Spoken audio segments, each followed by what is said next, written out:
I love Persona 4. I love the Persona games in general. They are some of my favorite games of all time, and there's a lot to love and appreciate about them. And it can be great to see more people discover these games and see why they are great. It's pretty obvious that the Persona series has become quite popular over the years, almost to the point of being mainstream. And Atlas has been on a mission to not only delay Persona 6, but also re-release and even remake some of their classic games. Since they have already remade Persona 3, it was only a matter of time until they would remake another of their most popular games, which is Persona 4. And while I don't think a Persona 4 remake is really necessary, at least not this soon, I guess it doesn't sound too much like a bad idea. I mean, I guess you can't go wrong with a Persona 4 game with updated graphics that are on par with Persona 5 and Persona 3 Reload, right? I mean, it's not like anything can go wrong, right? Unfortunately, I have a feeling that a lot can go wrong. And that is what has led to the making of this video. As some of you may already know, Atlas has confirmed that they will try to make changes over the original game, especially some of the content that Western audiences might consider as, quote, insensitive, and one of these being Yosuke and some of his, quote, insensitive behavior, and that they will try to change it to make it a little bit more fitting for the world we live in now. Even though I believe this game is supposed to take place in 2011. But I guess this is obviously done for a certain audience that is offended by, well, literally everything. And the problem with this is that no matter how much you try to fix it, they will always find something to complain about and call anything offensive.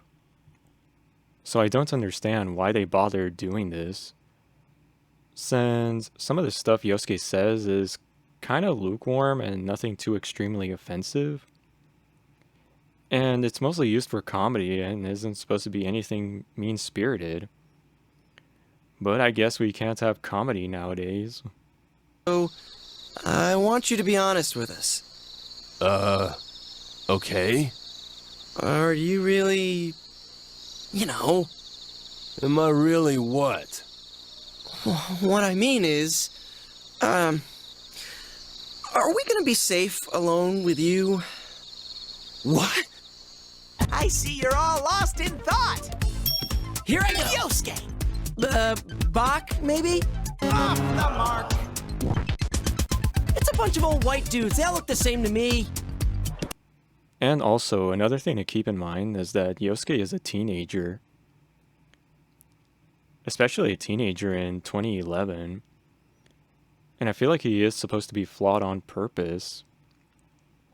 He can be a bit naive, and I think most people can acknowledge some teenagers, or people who were teenagers at one point, have done some naive stuff throughout their teenage lives. So I don't understand the point of changing Yosuke's character. I feel like it's Yosuke's naivety and his own flaws that make him kind of relatable, like the other characters. But aside from that, it seems pretty clear that Atlas seems like they are basically going to try to censor Persona 4, and understandably so. Not a lot of people are happy about this, especially not myself. And unfortunately, this wasn't the first time there was attempted censorship over one of the Persona games. As back then, there was a change to the American version of Persona 5 Royal, where the context of the beach scene was changed from the Japanese version. And this was like a typical example of Americans trying to mess with the original context from the Japanese game, just to either make it less offensive or suit their own personal agenda, like you see in some Western anime localizations. Only this time it seems like Atlas themselves on the Japanese side will try to fix Yosuke's character and dialogue to please the Western audience.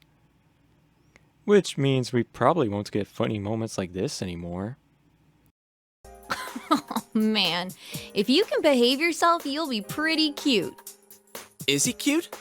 What do you think, Kanji? Huh? What are you asking me for? Well, I was just wondering if he was your type. Oh, I get it. What you're really asking is, will you please beat the shit out of me, Kanji? There is probably a lot more stuff that Atlas will try to rewrite for Persona 4. But there is also one concerning aspect of Persona 4 that kind of shows why something like Persona 4 couldn't be made today. And that is, of course, Kanji Tatsumi and Naoto Shirogane, two of the most controversial characters in the Persona series.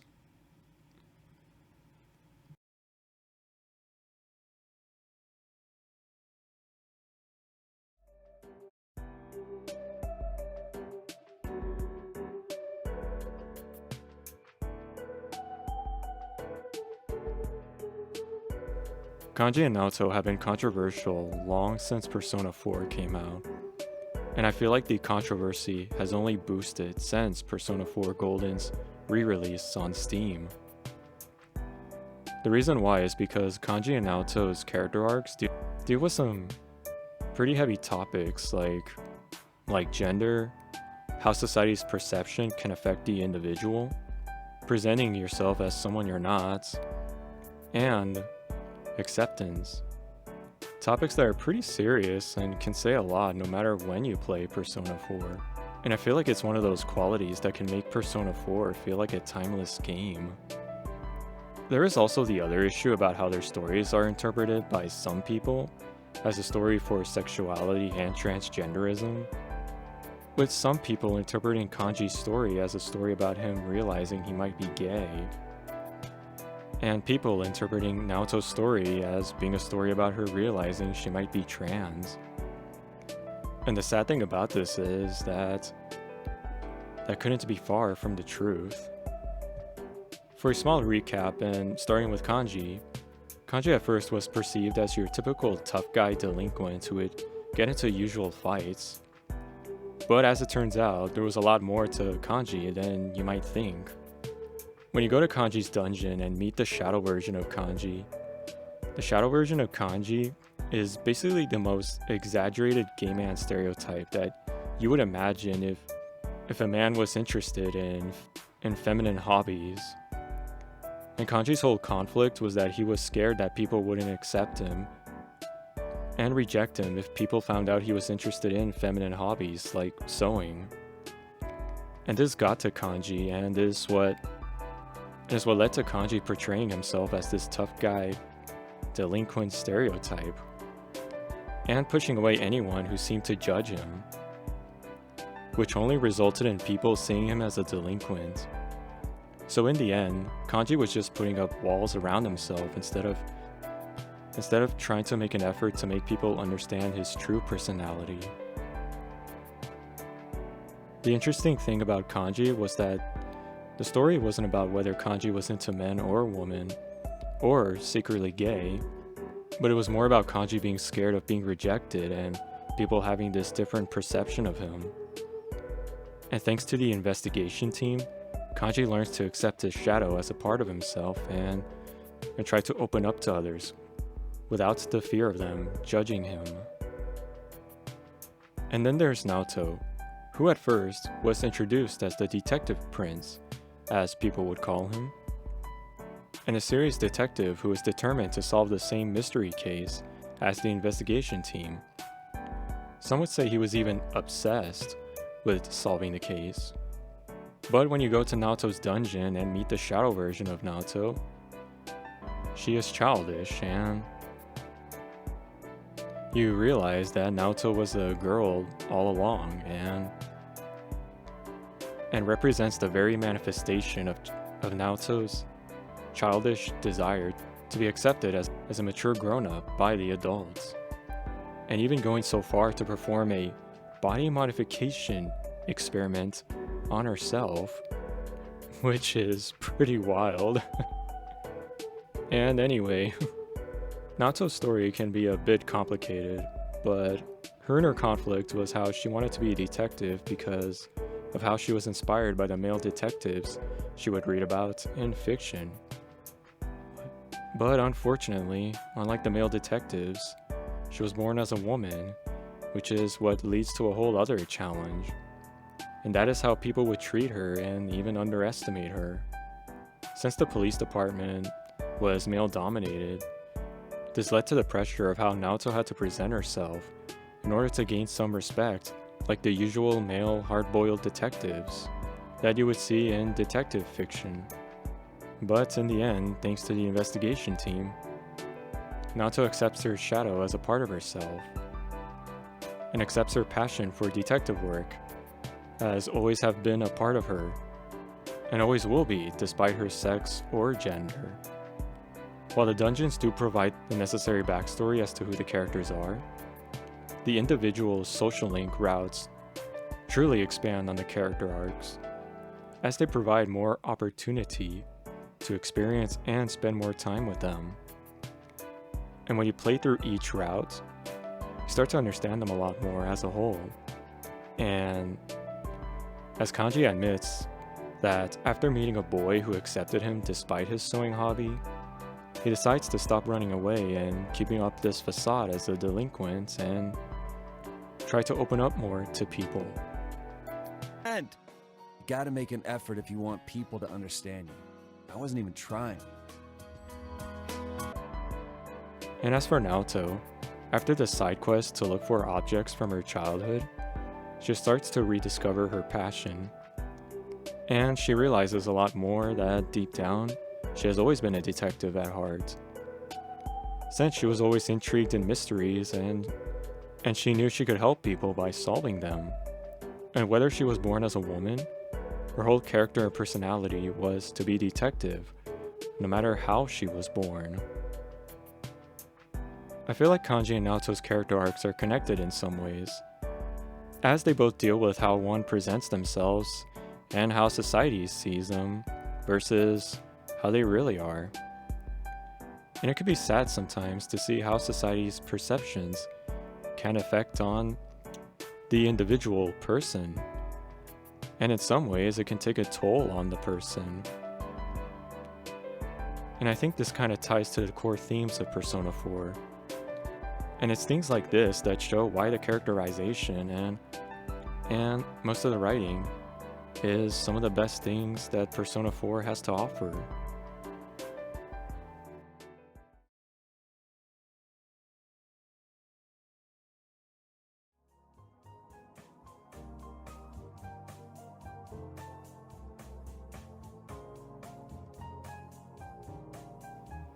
So, with all that is said, you can probably guess why people would be concerned about the way Kanji and Naoto will be treated in the Persona 4 remake.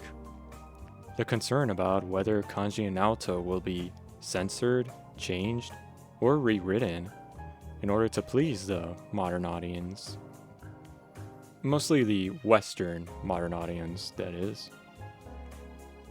And who knows if stuff like Shadow Kanji being manifested as a gay man stereotype, and Shadow Naoto performing body modifications on herself is going to be kept in the remake, since some people might see them as offensive, even though I'm sure that was supposed to be the point, since they are supposed to be the negative manifestations of the characters and are supposed to be antithetical to who they are.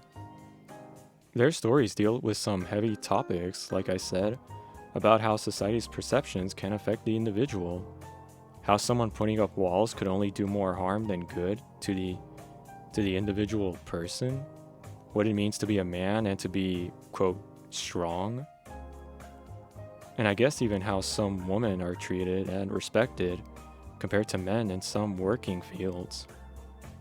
There is also the other issue if Kanji and Naoto's stories will be changed or rewritten into something different than the original game, and whether they will be changed to sexuality and transgender allegories that some people mistake from the original game.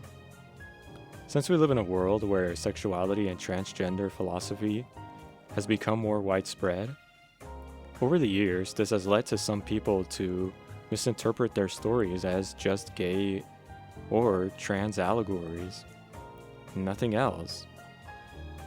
And while there isn't really a problem with telling those kinds of stories, it can be a problem and a bit disingenuous when trying to change the original stories from the original themes, or to please a certain demographic that only care if a game preaches their ideology and would never buy the game when it comes out day one. People that thought Kanji and Naoto stories were sexuality and transgender allegories, I feel like missed the whole point. And in some ways you could kinda debunk these claims about Kanji and Naoto by how Kanji literally admitting at the dungeon that it was never about liking men or women, but mostly about fear of rejection. And Naoto admitting in her dungeon that she wanted to be a boy, not because she was uncomfortable with her body or something along those lines, but because she wanted to be respected like most men in the police department and the hard-boiled detectives in fiction. And even after the dungeon and during Naoto's social link, Naoto still acknowledges herself as a woman. And I guess at the end of the day, one has to wonder what good would actually come from changing or rewriting those stories. Because recontextualizing Kanji's story would kind of miss the whole point of Kanji's character arc and would only accept the gay stereotype version of Kanji as the actual true self, enforcing the idea that just because a man has feminine hobbies, it means he might be gay, which is what Kanji feared. And twisting Naoto's story would also miss the whole point of her character arc of her wanting to be a male, not because she was uncomfortable with her body or anything like that, but because of her need for acceptance as a respectable detective, which was a male-dominated field. And not only would this give the wrong message that in order to gain respect in a male-dominated society, she would have to transition into a male, but also dismiss a whole other broad issue like the way women are treated and respected compared to men. And while this game came out in 2008, I feel like it can still hold up and say a lot today. But my point is that I feel like changing those stories would take away all of those complex themes that connect to Persona 4's core themes about discovering your true self and not letting society's perceptions change who you truly are. While there isn't really a problem with telling stories about sexuality and transgender, the problem can be, and that people have, is when changing the original stories from the original themes. And I think some people misinterpret the character arcs and themes of Kanji and Naoto stories on purpose. And it goes to show how some people would rather twist the truth into something that suits their narrative, aside from taking what is in the game. Humans fail to see things as they truly are.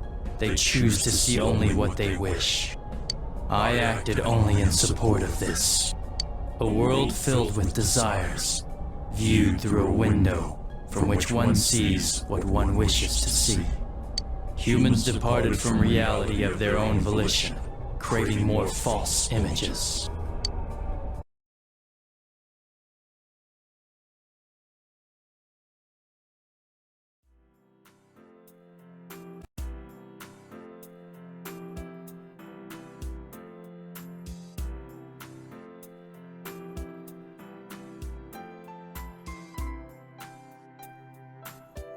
Now, with all that out of the way, I don't know if Persona 4 Revival is going to be as bad as people make it out to be. Yosuke might have some dialogue tweaked, and the rest of the game will be faithful to the original. Who knows? I would like to be wrong about this, and all of this ended up turning out to be some silly prank. I'm still not a fan of how Yosuke will be treated, but if Naoto, Kanji, and the rest of the story is kept intact, then I guess that's good enough, right? I think this will all depend on how much you're willing to accept. And that is going to vary for some people. At this point, it's all a matter of we're just gonna have to wait and see. I probably won't buy the game day one, but I will still probably look up some reviews for how the game turns out, and hopefully it can still be a decent and fun experience. As someone who loves the Persona games, I would have loved the franchise to be doing pretty well. But who knows if that will be the case with some of these questionable decisions. But like I said before, we're gonna have to wait and see. But anyway, that's all I got for today. This was quite a tough video to make, especially concerning the subject matter. And part of me wonders how this video will age when the game eventually comes out. And who knows if there will be comments saying, "You were right," and my answer would be, "Oh darn, I guess I was," or something like that. But we're gonna have to wait and see about that. It's interesting because I feel like I'm not the only one that feels this way, since I have seen other comments talk about the concern about Kanji and Naoto and how they will be treated in Persona 4 Revival. Since I feel like these characters have always been controversial since Persona 4 came out. And I wouldn't like to see their characters be disrespected or misrepresented in some way. Since Persona 4 to me is a bit of a precious game, and it's an almost near perfect game, and I don't see the point of messing with it. I feel like anyone can agree that a Persona 4 remake is a little too soon, but I guess this is the age of the video game remakes, and Atlas has to go in on it. And that's where we're at now. It's quite an interesting time, but I guess that's what we gotta deal with now. But anyway, that's all I got to say for today. You let me know what you think of this in the comments. I'm curious to know what you all think. And please try to be civil about it. I don't want any crazy fights happening over there in the comment section. And so, anyway, with all that, thanks for watching, everyone. And until then, take care.